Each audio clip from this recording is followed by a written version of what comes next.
Hello everyone पिला माने आज +3 फर्स्ट सेमिस्टर तुमरो एग्जाम जो हबो ओडिया ऑनर्स रो कोर पेपर जो 1 रही तार जो रियल क्वेश्चन टी आलोचना करिबा।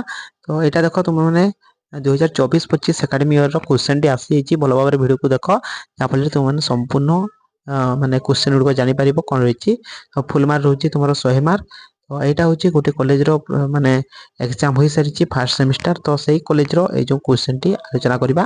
तो तुमर जो रही 1 मार्किया रोचे एमसीक्यू जहाँकि 10 मार्क जहाँकि तुमको 10 मार्क मिल ठीक है। तो यहाँ क नंबर रही भाषार ग्रीक प्रतिशब्द कौन ठीक है। यार सठिक आंसर पे कौन हम 1 नंबर जो रही सठिक आंसर हम लोगस ठीक है। तापर देखा ख नंबर कौन रही ख नंबर रही मनुष्य मान मध्य परस्पर भाव विनिमय सहायक संकेत मानकर व्यवस्था हूँ भाषा यह उक्ति कह ठीक अच्छे। तापर नेक्स्ट रही ना मध्य भारतीय आर्य भाषा केतोटी स्तर रे विभक्ति 2 3 4 5 एटा होची ऑप्शन। तो माने यार आंसर टी कमेंट करो पिला माने ठीक अछि। तापरे नेक्स्ट कोन रही ना भाषार उत्पत्ति संपर्क रे केउ सिद्धांत को प्राचीनतम सिद्धांत बोली ग्रहण करा जाउछि ठीक अछि। तो धातु सिद्धांत ना संकेत सिद्धांत ये समस्त सिद्धांत गुड़िक माने केउटी तुम माने सठिक आंसर लिखिबो। मनर भाव को प्रकाश निमंते मुख्यतः केतोटी माध्यम रही 3 4 5 6 तुम ऑप्शन रोचे ठीक है पिला माने।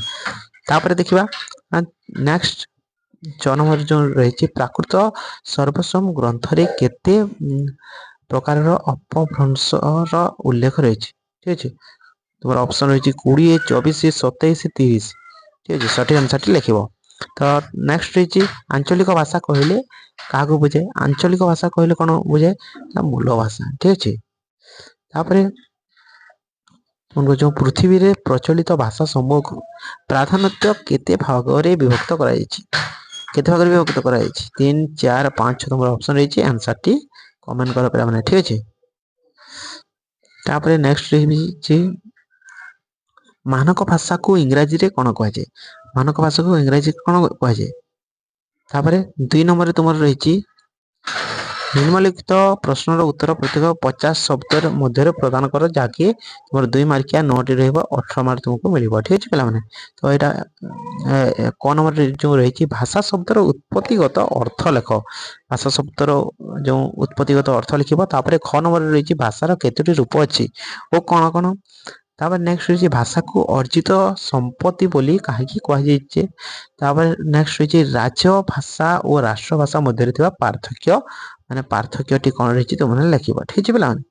तापर नेक्स्ट रही संपर्क सिद्धांत कौन बुझाए। तापर नेक्स्ट रही महादेश को आधार करी पृथ्वीर भाषा गुड़िक केतोटी चक्र रे विभक्त करा जायछि एटा होछि तुमरो जो। तापर देखिबा द्राविड़ भाषा परिवार मुख्य भाषा गुड़िकर नाम लेख। तापर उपभाषा क्या कह जाए। तापर नेक्स्ट रही मानक भाषार केतोटी रूप देखा मिले और कौन कौन ठीक है। तापर नेक्स्ट रही तुम जो 5 मार्क तुम जो 8टी क्वेश्चन 40 मार्क तुमको मिल ठीक है पे।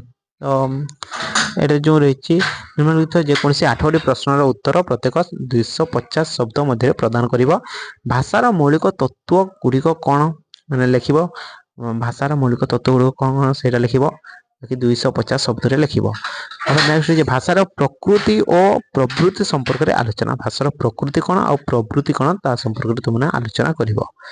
नेक्स्ट रही विवर्तन सिद्धांत को निज भाषा रे बुझाओ विवर्तन सिद्धांत कौन विषय बुझेब ठीक है पे। जो मैंने सिद्धांत गुड़िक विषय जानवाई चाहूँ कमेंट विषय जनइब जहाँफल समस्त सिद्धांत गुड़िक गोटे भिडियो नहीं आसबि ठीक है पे। नेक्स्ट रही भाषा सृष्टि रे बाक्यंत्र अपरिहार्यता गुड़िक विचार कर बाक्यंत्र अपरिहार्यता को विचार कर। पृथ्वीर भाषा समूह क्यों क्यों विशिष्ट आधार को भित्ति करी श्रेणीभुक्त होइछि। नेक्स्ट रही पापुआ भाषा परिवार क्यों अंचल रे कथित होता है और यार विशेषत्व कौन लिख। नेक्स्ट रही पृथ्वीर भाषा समूह क्यों क्यों विशिष्ट आधार को भित्ति करी श्रेणीभुक्त होइछि ठीक अच्छे। तापर नेक्स्ट देखिबा उड्र उपभाषार स्वरूप और वैशिष्ट्य आलोचना कर ठीक है। तापर कौन रही नेक्स्ट ଷଢ଼େ କଲା ଖରସୁଆଁ ଅଞ୍ଚଳର ଭାଷାର ସ୍ୱରୂପ ଓ ଲକ୍ଷଣ ସମ୍ପର୍କରେ ଆଲୋଚନା କର। ମାନକ ଭାଷା କାହାକୁ କୁହାଯାଏ? ମାନକ ଭାଷା କାହାକୁ କୁହାଯାଏ? ତାପରେ ନେକ୍ସଟ ହେଇଛି 4 ନମ୍ବରରେ ଦୀର୍ଘ ଉତ୍ତରମୂଳକ, ଯେଉଁ ତୁମର 8 ମାର୍କର 4ଟି ତୁମର 32 ମାର୍କ ତୁମକୁ ମିଳିଯିବ। ଠିକ ଅଛି, ତ ଏଇଟା ଯେଉଁ ଦୀର୍ଘ ଉତ୍ତରମୂଳକ ରହିଛି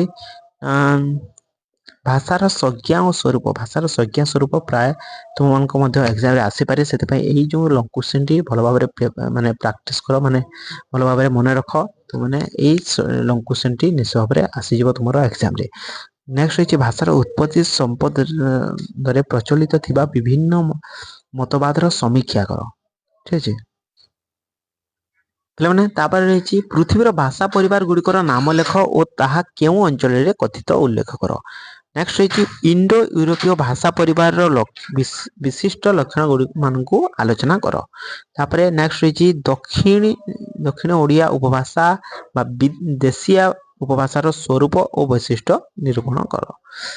ଏଇଟା ହେଉଛି ତୁମର ଯେଉଁ ମାନେ ଓଡ଼ିଆ ଅନର୍ସ ପିଲାମାନଙ୍କର core paper 1, major paper 1, core paper 1ର ମାନେ ସିଲେକ୍ଟେଡ୍ କ୍ୱେଶ୍ଚନ୍ ଗୁଡ଼ିକ ଏଇ କ୍ୱେଶ୍ଚନ୍ ଗୁଡ଼ିକ ମଧ୍ୟରୁ ଆସିବ। ଏଇଟା ହେଉଛି ଗୋଟିଏ କଲେଜରେ ଯେଉଁ ପ୍ରଥମେ ଏକ୍ଜାମ ହୋଇ ସାରିଛି ସେଇ କଲେଜର ମାନେ କ୍ୱେଶ୍ଚନ୍ ପେପରଟି ଭଲ ଭାବରେ ଏଇ କ୍ୱେଶ୍ଚନ୍ ଗୁଡ଼ିକ ଭଲ ଭାବରେ ଦେଖ ପିଲାମାନେ। ଏଥିମଧ୍ୟରୁ ଏଇ ଯେଉଁ କ୍ୱେଶ୍ଚନ୍ ଗୁଡ଼ିକ ଆସିବ, ଆଉ ଯେଉଁ ତୁମକୁ କହିଲି ଏଇ ଯେଉଁ ଭାଷାର ସଂଜ୍ଞା ସ୍ୱରୂପ ନିରୂପଣ କର, ମାନେ ଲଙ୍ଗ କ୍ୱେଶ୍ଚନ୍, ଏଇ କ୍ୱେଶ୍ଚନ୍କୁ ଭଲ ଭାବରେ ଦେଖିନିଅ, ଯାହାକି ତୁମକୁ ନିଶ୍ଚିତ ଭାବରେ 8 ମାର୍କ ଯେଉଁ ଲଙ୍ଗ କ୍ୱେଶ୍ଚନ୍ ରହିଛି ଏଇଟାକୁ ଭଲ ଭାବରେ ଦେଖ, ଯାହାକି ତୁମେ ଫୁଲ୍ ମାର୍କ ଆଣିପାରିବ। ଠିକ ଅଛି ପିଲାମାନେ, ଏଇ କ୍ୱେଶ୍ଚନ୍ଟି ନିଶ୍ଚିତ ଭାବରେ ତୁମର ଏକ୍ଜାମରେ ଆସିବ, ଯାହାକି ସିଲେକ୍ଟେଡ୍ କ୍ୱେଶ୍ଚନ୍। ଏଇଟା ହେଉଛି ମାନେ ସମସ୍ତ ଏକ୍ଜାମରେ ଆସୁଛି ଭାଷାର ସଂଜ୍ଞା ସ୍ୱରୂପ। ଭଲ ଭାବରେ ମାନେ ଏଇ କ୍ୱେଶ୍ଚନ୍କୁ ଦେଖିଦେବ, ଏଇ କ୍ୱେଶ୍ଚନ୍ଟି ନିଶ୍ଚିତ ଭାବରେ ତୁମର ଏକ୍ଜାମରେ ଆସିବ। ଠିକ ଅଛି, ତ ଆଉ ଯଦି ଅଲଗା ସବଜେକ୍ଟର ତୁମକୁ ଯଦି ଏମିତି ସିଲେକ୍ଟେଡ୍ କ୍ୱେଶ୍ଚନ୍ ଗୁଡ଼ିକ ଦରକାର, ତାହେଲେ ତୁମମାନେ କମେଣ୍ଟରେ ଜଣାଇବ, ଯାହାଫଳରେ ମୁଁ ତୁମକୁ ସମସ୍ତ ସବଜେକ୍ଟର ସିଲେକ୍ଟେଡ୍ କ୍ୱେଶ୍ଚନ୍ ଗୁଡ଼ିକ ଦେବି। ଭଲ ଭାବରେ ତୁମେ ମାନେ ଦେଖିବ କେମିତି କ୍ୱେଶ୍ଚନ୍ ଆସୁଛି କ'ଣ, ଭଲ ଭାବରେ ଦେଖିବ ଆଉ ତୁମମାନେ ଏକ୍ଜାମ ଦେବ। ଠିକ ଅଛି ପିଲାମାନେ ଏଇ ଯେଉଁ କ୍ୱେଶ୍ଚନ୍ ଗୁଡ଼ିକ କହିଲି ଭଲ ଭାବରେ ତୁମମାନେ ପ୍ରାକ୍ଟିସ କର। ମାନେ ଏଇଟା ହେଉଛି ସିଲେକ୍ଟେଡ୍ କ୍ୱେଶ୍ଚନ୍, ଏଇ କ୍ୱେଶ୍ଚନ୍ ମଧ୍ୟରୁ ହିଁ ତୁମର ଏକ୍ଜାମରେ ଆସିବ।